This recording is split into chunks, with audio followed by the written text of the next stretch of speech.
მომდევნო 13 საათზე პირდაპირ ეთერში ბრუნდება ჩვენ საგანგებო რეჟიმში განვაგრძობთ მაუწყებლობას. რუსული ავიაციის მიერ ქალაქ გორში ჩამოგდებული ჭურვებიდან ერთი გორის სტადიონთან, ხოლო მეორე ქალაქის დასახლებულ პუნქტთან ახლოს ჩამოვარდა ბომბები, ჩამოვარდა ასევე გორის მიმდებარე ტერიტორიასთან ახლოს მდებარე მთაზე. აფეთქებას დაზიანებები არ გამოუწვევია, არ არიან დაჭრილები ამ დროისთვის ქალაქში აფეთქებებისა და სროლის ხმა არ ისმის, თუმცა ვითარება საკმაოდ დაძაბულია. რუსული Su-24 ტიპის მოიერიში თვითმფრინავებიდან ბომბები დღეს დილით ქარილის რაიონში, კერძოდ ვარიანში ჩამოაგდეს, დაშავებულები არც იქ არიან. არ არის შენი ეგა სოფელი მეთქი აქეთ არის შენი სოფელი.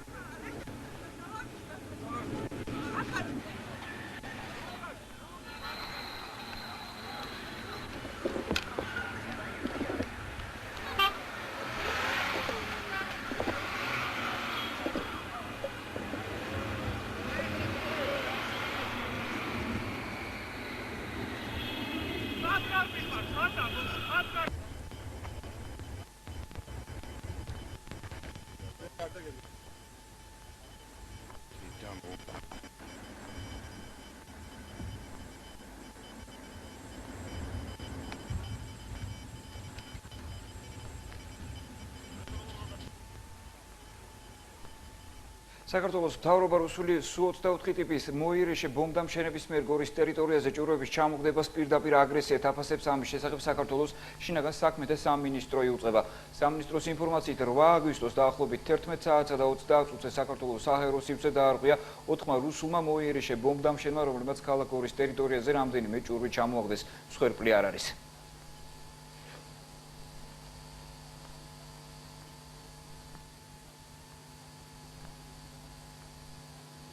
ძალიან შემაშფოთებელია, უკვე ორჯერ დილიდან დაირღვა საქართველოს საჰაერო სივრცე. რუსული მოიერიში ავიაციით, სავარაუდოდ ეს იყო Su-24, დაახლოებით 10 საათსა და 30 წუთზე დაფიქსირდა პირველად მინიმუმ 3 ამ თვითმფრინავის შემოფრენა, დაიბომბა გორი, ქარელი და ქარელის რაიონში სოფელი ვარიანი, სადაც დაშავდა 7 ადგილობრივი მოსახლე. და დაახლოებით 11 საათსა და 30 წუთზე განმეორდა მინიმუმ 4 მოიერიში თვითმფრინავი არის დაფიქსირებული, ჩამოვარდა ბომბი ჭურვი გორში, მსხვერპლი არ არის და ამასთან მიბმაში მინდა ასევე გავაკეთო საქართველოს მთავრობის სახელით ძალიან კატეგორიული განცხადება. რუსული საინფორმაციო წყაროები ავრცელებენ ძალიან პროვოკაციულ და საშიშ განცხადებას იმასთან დაკავშირებით, რომ საქართველოს შეიარაღებული ძალები მიზანმიმართულ იერიშს ახორციელებენ რუს სამშვიდობოებზე. ამას კატეგორიულად უარყოფ. ცხინვალი ამ დროისთვის ქართული სამთავრობო ძალების ალყაშია. ამ დროისთვის ცხინვალში ყველა სეპარატისტული სამთავრობო თუ ადმინისტრაციული შენობა იწვის. ცხინვალის მიმდებარე ტერიტორიაზე მდებარე ყველა სოფელი ქართული სამთავრობო ძალების კონტროლის ქვეშაა.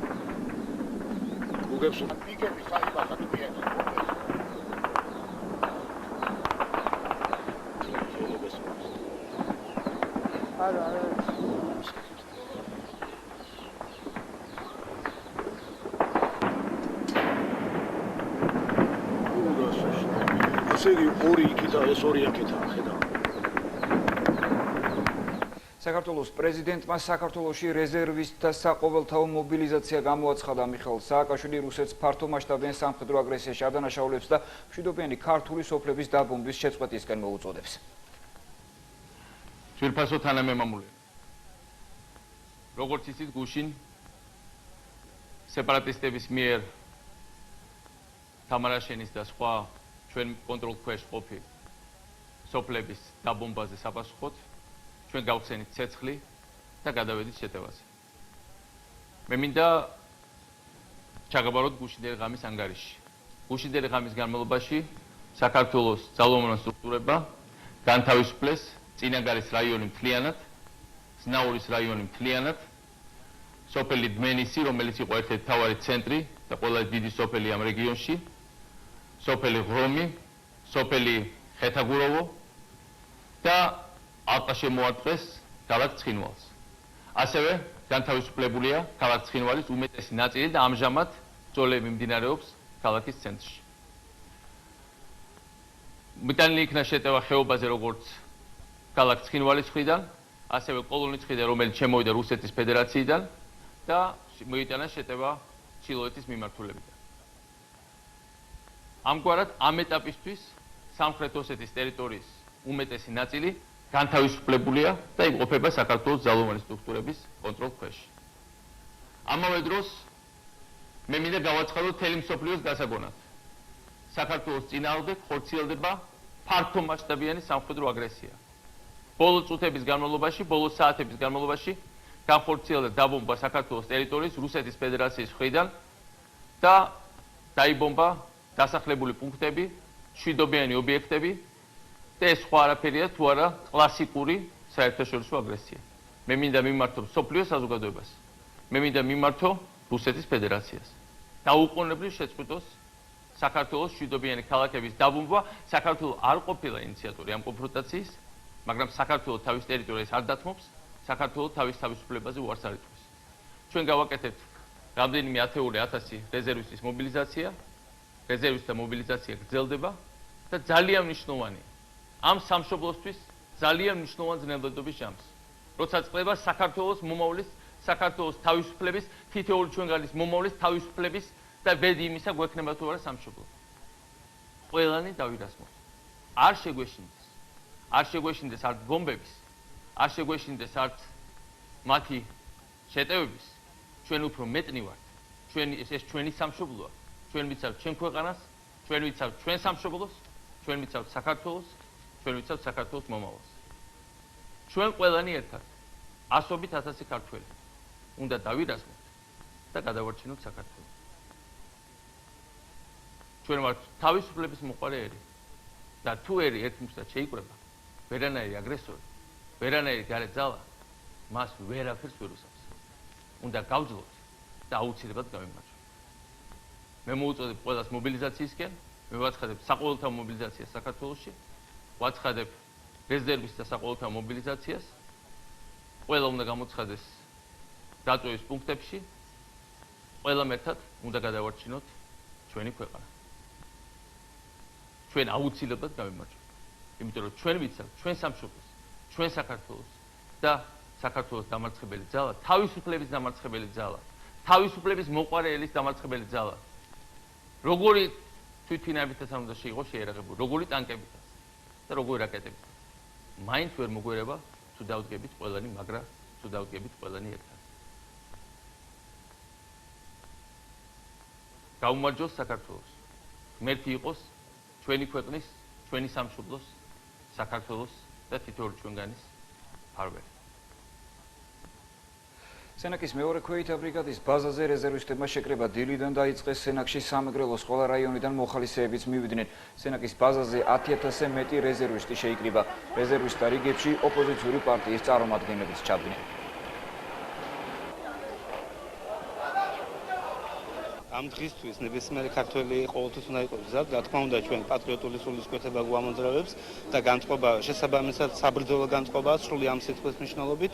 ანუ ეს დღე ყველა ვემბლოდებოდით პრინციპში ამ დღეს და ბედნიერები ვართ რომ ჩვენ ვასრულებთ იმ დავალებას, რაც არის ქვეყნის განთლიანების პროცესი. ყველა რეზერვისტები მთელი ბატალიონის პირადი შემადგენლობა ყველანი მივდივართ კარგი განწყობილებით. ყველანი მივდივართ ვაჟკაცური განწყობილებით. ყველას სურს რომ ჩვენი საკუთარი მიწაწყლისათვის ავიღოთ იარაღი და ჩვენი საკუთარი მიწაწყალი დავიცვათ. რა თქმა უნდა, ეს სავალდებულო არის, ეს არის ჩვენი ვალი არის, ბიჭებს ახალგაზრდები ვართ, ვაჟკაცი ბიჭები ვართ, ქართველები და ჩვენი ვალია, რომ წამოვიდეთ და ჩვენი ვალი მოვიხადოთ. ეს იქნება საქართველოს წინაშე და ჩვენი კაცური ვალიცაა, რა თქმა უნდა. თეთრი სახლი ქართულ და უსურ მხარეებს ცეცხლის შეწყვეტისკენ და კრიზისიდან გამოსავლის მოსაძებნად მოლაპარაკებების დაწყებისკენ მოუწოდებს. განცხადება ამის შესახებ თეთრი სახლის წარმომადგენელმა გორდონ ჯონდრომ გააკეთა. ყველა მხარემ სასწრაფოდ უნდა შეწყვიტოს საომარი მოქმედებები და პირდაპირი მოლაპარაკებები დაიწყონ. რათა მშვიდობიანი გზით იქნას ეს პრობლემა გადაჭრილი, განაცხადა ჯონდრომ. პარალელურად ვრცელდება ინფორმაცია, რომ შეერთებული შტატების სახელმწიფო მდივნის თანაშემწემ დენიელ ფრიდმა მოლაპარაკებები რუსეთის საგარეო საქმეთა მინისტრის მოადგილე გრიგოლი კარასინთან გამართა. ჩვენ შევთანხმდით სამხრეთ ოსეთში ცეცხლის შეწყვეტასთან დაკავშირებით ერთობლივ მუშაობაზე და ასევე პოლიტიკური დიალოგის სტიმულირებაზე, განაცხადა ფრიდმა.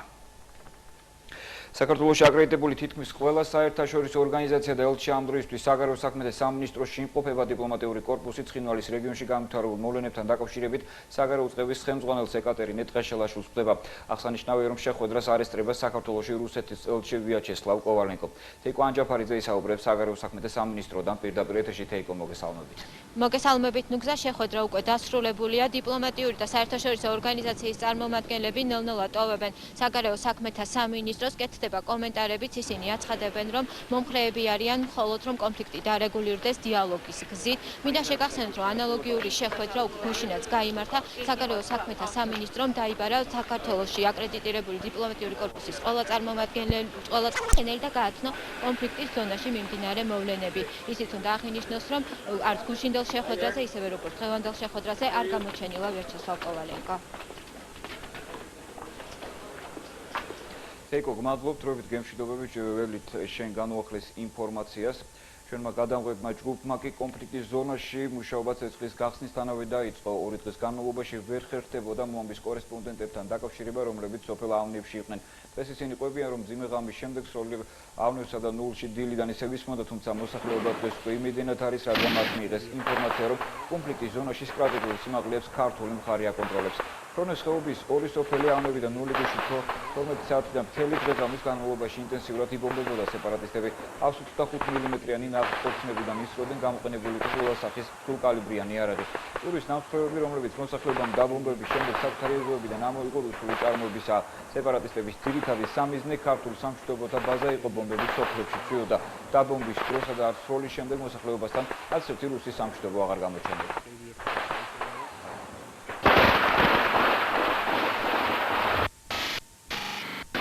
Glejdeki всё, man, tu çamovada iki deyetse var aga. Aşağıya tu çamovida dayı. Aket modi, aket modi.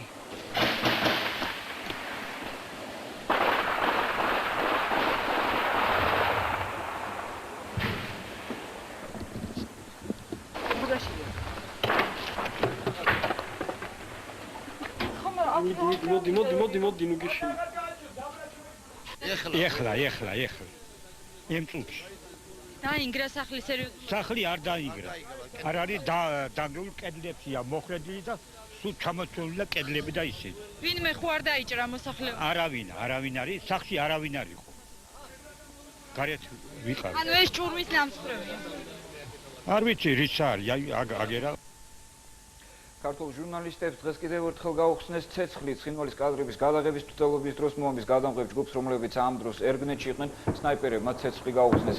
იგა მაქარაშვილსა და გოგიტა ხარებავას 9 საათის შემდეგ მიეცათ შესაძლებლობა დაცხრილვის ტერიტორია დაეტოვებინათ.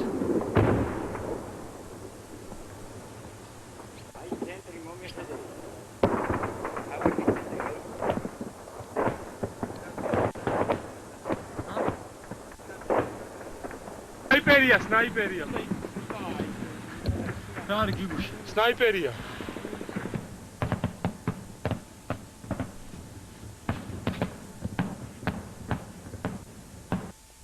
დავით გამყრელიძე ოპოზიციურ პარტიებს სჯიდა პოლიტიკური გარჩევების შეწყვეტისკენ მოუწოდებს. კონფლიქტის ზონაში მიმდინარე მოვლენების გამო ახალი მემარჯვენეების ლიდერი მიიჩნევს, რომ ქვეყნის შიგნით აპირისპირების დრო არ არის. მისი განცხადებით, რუსეთმა ამ პროვოკაციით საქართველოს ნატოში შეწყვეტის პროცესი გააჭიანურა და ქვეყანას გაერთიანებისკენ და მობილიზებისკენ მოუწოდა.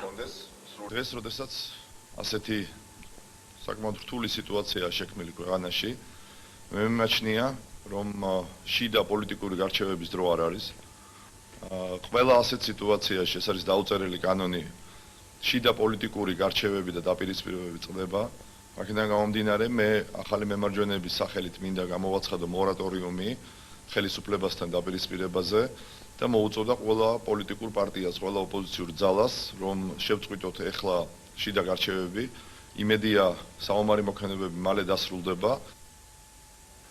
დასავლური მედია სამხრეთ ოსეთში მიმდინარე მოვლენებს აქტიურად ეხმაურება. ტელეკომპანია BBC კონფლიქტის ზონაში შექმნილ ვითარებას ვრცელ სიუჟეტს უძღვნის და შემდეგ საუბარს სტუმრებთან ერთად სტუდიაში აგზელებს. კავკასიის რეგიონში ახალი ომი დაიწყო, აცხადებს BBC ჟურნალისტი. საქართველოს თავის მიამბოხე რეგიონში კონსტიტუციური წყობილების აღდგენას ცდილობს. დაბობილია ცხინვალში პოლიციის შენობა და სახელმწიფო დაწესებულებების სეპარატისტები კი დახმარებას რუსეთსა და საერთაშორისო საზოგადოებას სთხოვენ. ქართულმა საჯარისო შენაერთებმა მიამბოხე რეგიონის დედაქალაქს ალყა შემოარტყეს, და ხნის წინ გავრცელდა ინფორმაცია, რომ სამხრეთ ოსეთიდან ბომბი რუსულმა თვითმფრინავმა ჩამოაგდო. მოსკოვი, რომელიც სეპარატისტებს უჭერს მხარს, იმუშაონ იმაზე, თუ როგორ შეიძლება თავიდან აიწვიონ მასობრივი სისხლი. ქართული საჯარისო შენაერთები სეპარატისტებს უტევენ, რომლებსაც მხარს რუსეთი უჭერს, ასეთი სათაურით აქვეყნებს სტატიას გაზეთი Times-ი. გამოცება იუწყება, რომ დღეს დილით გავრცელდა ინფორმაცია სეპარატისტული რესპუბლიკის დედაქალაქში საომარი მოქმედების განახლების შესახებ. მას შემდეგ, რაც ქართულმა ჯარმა მეამბოხეებს შეუტია, რომლებსაც რუსეთი უჭერს მხარს, ბრძოლა მას შემდეგ განახლდა, რაც პრეზიდენტი სააკაშვილის შეტაკებების შემდეგ, რასაც სულ ცოტა 15 ადამიანის სიცოცხლე შეეწირა ცეცხლის შეწყვეტის შესახებ ემოციური მიმართვით გამოვიდა. თუმცა შუაღამისას საქართველოს ხელისუფლებამ განაცხადა, რომ კონსტიტუციური წესრიგის აღსადგენად ოპერაცია დაიწყო.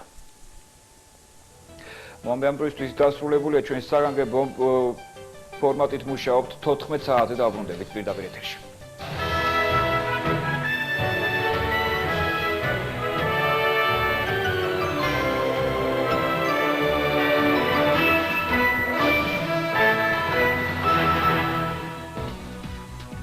ყოველდღე დილის 9 საათიდან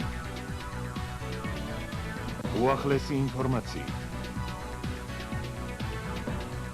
მოამბე საზოგადოებრივ არხზე.